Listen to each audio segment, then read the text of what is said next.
ada jenis informasi yang kalau kita mendengar sudah langsung tahu ini masuk akal atau tidak. Oke. Nah, kalau ada jenis informasi yang kita dengar tidak masuk akal dan dikutip oleh yang memegang kewenangan, maka yang memegang kewenangan tidak sedang menggunakan akal sehat.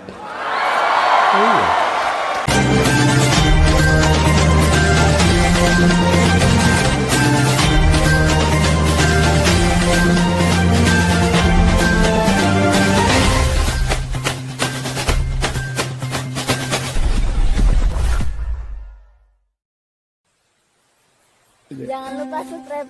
Jangan lupa subscribe. Semoga yang nonton video ini dilancarkan rezekinya. Amin aja dulu. Assalamualaikum warahmatullahi wabarakatuh. Saya menuju ke berita terupdate berikutnya. Saya lihat juga di sosmed nih Pak Anies nih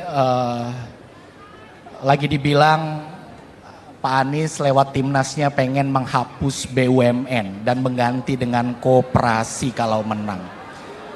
Ya ini sepertinya ada yang perlu diluruskan nih Pak Anies nih.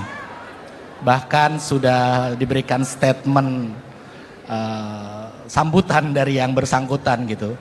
Bertanya, kalau BUMN dihapus gimana nanti pegawainya? Gimana jutaan pegawainya? Silakan diluruskan Pak. Ini hoax atau benar nih kira-kira?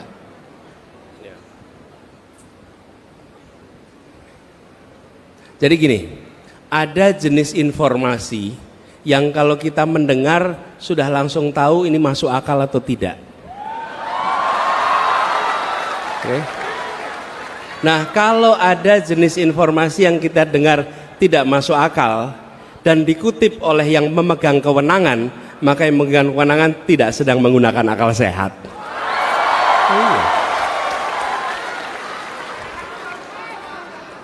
Kan kira-kira mana mungkin BUMN dihapus, mana mungkin.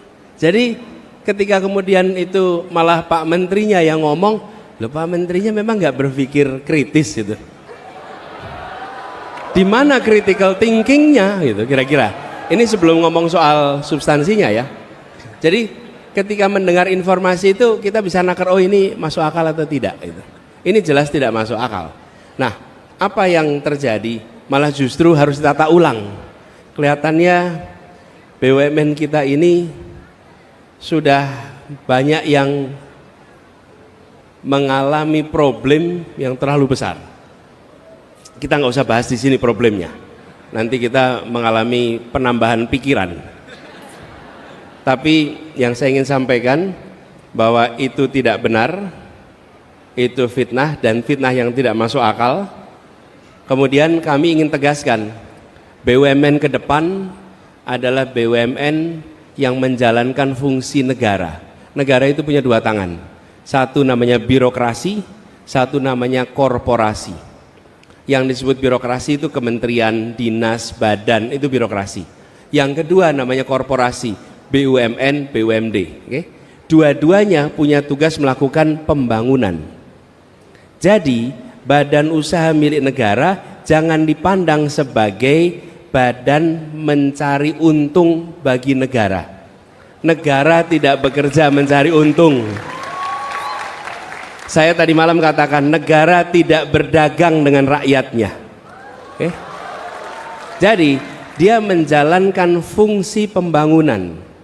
Nah, ada jenis-jenis kegiatan yang kalau dikerjakan pakai birokrasi sulit. Lebih mudah bila dikerjakan lewat korporasi. Saya beri contoh, kami di Jakarta mengelola kendaraan umum. Bisa dikelola pakai dinas perhubungan, bisa. Tapi kalau pakai dinas perhubungan ada ketentuan regulasi yang rumit.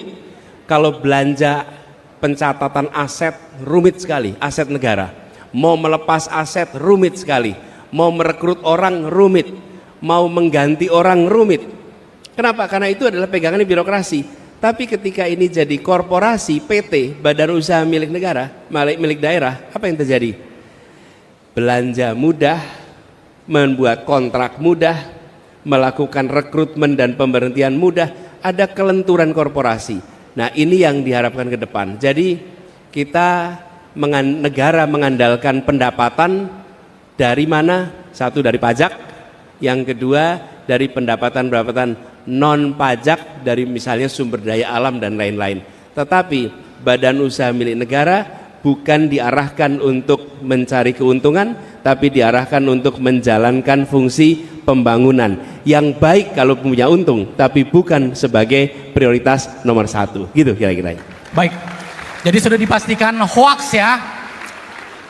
Aduh, katanya survei tinggi, kok sebar hoax, yang bener aja, rugi dong. Pak, kita lanjut, kita ngebahas spanduk yang sudah Bapak baca. Bansos bukan untuk pansos. Dan kalau nggak salah di debat semalam Bapak juga singgung itu. Ini lagi rame-ramenya nih Pak, berita nih Pak. Kok bansos tiba-tiba anggarannya ditambah, bahkan sampai dirapel. Dan yang mengejutkan, bansos di masa pemilu ini lebih besar jumlahnya di zaman COVID-19 yang lalu. Menurut Bapak, seperti apa? Karena ini juga dilanjutkan, Pak Anies, selain pembagian bansos juga dilanjutkan dengan kenaikan gaji ASN. Ya, gini. Memang saya sebenarnya tadi malam bilang, kan bansos itu tujuannya untuk kepentingan si penerima, bukan kepentingan si pemberi. Iya kan? Udah gitu yang memberikan kan juga bukan yang tanda tangan, bukan? Yang memberikannya adalah pajak dari rakyat. Jadi saya melihat adanya keramaian soal bansos ini, justru saya berkeyakinan para penerima bansos sekarang makin hati-hati dalam memberikan dukungan pada saat pemilu besok. Dan kita harapkan itu terjadi. Kenapa? Ya milih pakai hati nurani. Apalagi tadi malam saya bilang, membagi bansos itu sesuai kebutuhan. Kebutuhan siapa? Kebutuhan penerima, bukan kebutuhan pemberi. Kalau butuhnya Januari ya berikan Januari, butuhnya April berikan April. Seperti Anda saya kasih makan, udah daripada makan 3 kali, saya kasih makan 3-3-nya pagi hari, tolong dimakan semua. Gitu. Coba bisa nggak tuh? Pagi, siang, sore saya kasih makannya sekali saja, pagi, tolong dihabiskan. Nah mungkin karena kita sesuai kebutuhan. Sudah saatnya kita mengembalikan bansos tanpa pamrih. Jangan bansos yang penuh pamrih. Dan kita harus kampanyekan sama-sama bahwa ini adalah uang rakyat, bukan uang pribadi. Itu tadi ada yang di situ menuliskan mana? Oh ini, bansos kuwi saka pajak rakyat, ora saka dompetmu dhewe. Setuju itu? Jadi kita perlu ingatkan, tapi saya kok merasa makin yakin bahwa rakyat kita, rakyat Indonesia makin hari makin kritis, apalagi semua mengungkapkan soal bansos ini. Jadi mudah-mudahan haknya diterima, tapi hak suaranya tidak digadaikan. Beras bisa habis hitungan hari, tapi semangat perubahan akan abadi. Berkaitan dengan pertanyaan berikutnya, sebenarnya tadi nempel sama gaji ASN Pak Anies yang juga dimana dinaikkan persentasenya menjelang ya, hari pencoblosan. Ini juga gaji ASN itu sesungguhnya harusnya sudah naik dari kemarin-kemarin. Kasihan juga ASN baru naiknya kalau mau pemilu. Loh, kita tentu mensyukuri. Saya ditanya, Pak gimana dengan gaji ASN naik? Alhamdulillah, saya ikut senang. Tapi kalau saya jadi ASN pasti tanya, kenapa tahun-tahun kemarin gaji saya tidak naik gitu. Harusnya kan mengalami kenaikan yang rutin. Jadi kami, apalagi ASN sangat kritis sekali. ASN itu tahu persis. Mereka bisa saja lisannya diam, tapi hatinya tidak bisa diam. Nggak bisa. Mereka ada disiplin organisasi, mereka taat. Tapi di bilik suara mereka bekerja pakai hati dan pikiran serta pengalamannya. Jadi ini lagi-lagi yang menurut kami harus dikoreksi, dan kalau tidak salah nih, kenaikan gajinya itu di 2015, 19, dan 24. Jadi hanya di sekitar masa pemilu saja. Nah, mudah-mudahan ke depan nanti kenaikan bisa lebih rutin.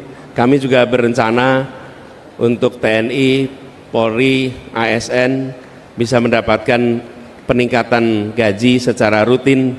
Mudah-mudahan kita bisa kerjakan tahunan, tapi ada satu hal yang pasti, kinerja harus ditingkatkan, dan kenaikan mendasarkan pada kinerja, mengikuti kondisi perekonomian, serta dilakukan secara reguler, bukan insidental kalau ada peristiwa politik. Itu kira-kira.